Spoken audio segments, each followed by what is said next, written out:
The Munich Security Conference is underway in the Bavarian capital today. Russia is absent in the conference, but its newest ally has its back, it seems. The Foreign Minister of China delivered its address on the second day of the security meet, voicing support for Russia. He openly blamed the West for creating an alarm over European security and called out the United States for acting against globalization and uniformity. In the past few years, the most frequently discussed topic at the MSC was uncertainty. And this year, it has been replaced by a sense of helplessness. All this reflects the deep confusion among nations about the current state of the world, as well as their widely shared concern about its future. Secretary-General of the United Nations, Antonio Guterres, cautioned expressly many times that the world is at risk of division and major countries are expected to shoulder their responsibilities and live up to international obligations. As China sees it, this warning is no alarmism. Indeed, our world faces once again the danger of division and confrontation. Certain big power is reviving the Cold War mentality and stoking confrontation between blocs. It willfully wields unilateral sanctions and undermines international rule of law. It puts together various circles and stirs up antagonism. The West has been voicing its growing concerns over the growing closeness between Russia and China, especially their alignment in opposition to the US hegemony. Their recent meeting, visible bonhomie and open support for each other, has led to the perception of a new world order. And the Western leaders have accused both the leaders of trying to replace the existing international rules. We cannot let this stand. We're facing a blatant attempt to rewrite the rules of the international order.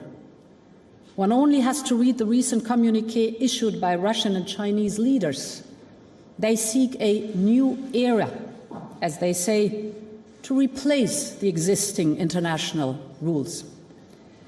They prefer the rule of the strongest to the rule of law, intimidation instead of self-determination, coercion instead of cooperation.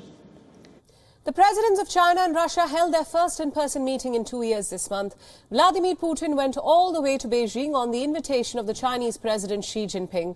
The meeting took place just ahead of the opening ceremony of the Winter Olympic Games and on the backdrop of escalating tensions with the West over, of course, the Ukraine conflict. Vladimir Putin, presidents. Now, the leaders hailed Russia's unprecedented ties with China and even confirmed its readiness to continue working on the Chinese proposed Global Development Initiative. Most importantly, the two countries issued a joint statement paving way for a new type of international accommodation featuring multipolarity, international law-based world order, self-determination and mutually beneficial cooperation. The joint statement opposed the imposition of unilateral approaches in addressing global issues, interference in the internal affairs of other states, infringement of legitimate rights, unilateral sanctions and confrontation between major world powers. The deepening of ties between the two giants comes at a time of spiraling tensions in the Western Bloc, and experts believe that these two countries are likely to remain strongly aligned in the coming years to pursue their common interest.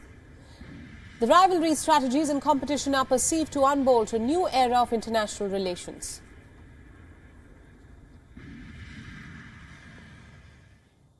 Now, for more on this story, we are now being joined live by the senior editor of World, Daniel Dinelbaumer from Berlin. Daniel, thanks so much for joining us on WION.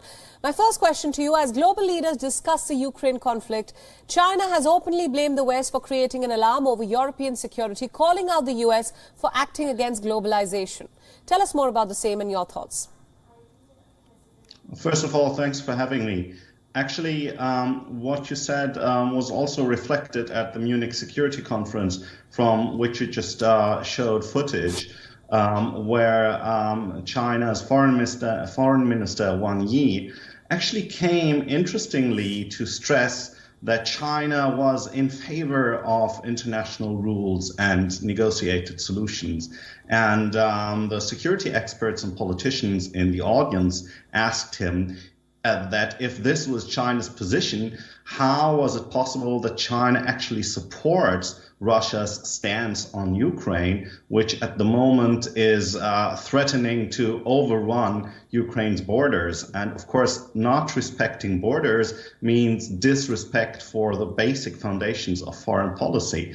And interestingly, Wang Yi didn't really have a reply to that. All he said was that it was a lie to say that China is helping in provocation. And he actually then pointed to the Minsk agreement between Russia and Ukraine, which should be implemented, which is a far softer tone than the one that Vladimir Putin is striking. So I have a feeling that please continue. Tried to navigate here. Right. Now, Daniel, Ukraine says that it is preparing to deal with every possible scenario as the US warns that a Russian invasion could come in any time, in fact, in the next few days. How are the leaders gathering in Munich viewing this Russian threat? Well, it's a difficult situation because what maybe the Ukrainians would hope that is that there would be a direct Western intervention. This will not happen, because if NATO would intervene directly into such a conflict, it could strike a world war. What has been made clear, amongst others, by Kamala Harris, the Vice President of the United States, speaking in Munich, was that severe sanctions were already prepared. What she said could be interpreted as that there would be sanctions against Russian banks, maybe even SWIFT sanctions, which means cutting off Russia from the international payment system, the way it has been done with Iran, with crippling consequences, one has to say, and also personal sanctions against members of the Russian elite, which would be particularly damaging. Right, just taking off from what you just said, Daniel, weeks of diplomacy have failed to create a solution, or a resolution rather, and Russia has still maintained that it is not going to invade Ukraine, yet the US is raising an alarm. In fact, as you just mentioned, the US Vice President Kamala Harris has now threatened of unprecedented sanctions. So what lies ahead? Will this crisis see some kind of diplomatic resolution in your viewpoint? I would hope that, and everybody does hope that, and Russia says that. But if you talk to the people who make the decisions and talk to the Kremlin, you don't become very optimistic. Yesterday, I did an interview with British Foreign Secretary Liz Truss, who, of course, is part of the negotiations. And she says she would want diplomacy to hold the day, but she becomes very pessimistic and thinks that a Russian invasion is becoming very, very likely. Right, Daniel, thank you so much for all those inputs, and thanks for joining us on WION at this hour. Thank you.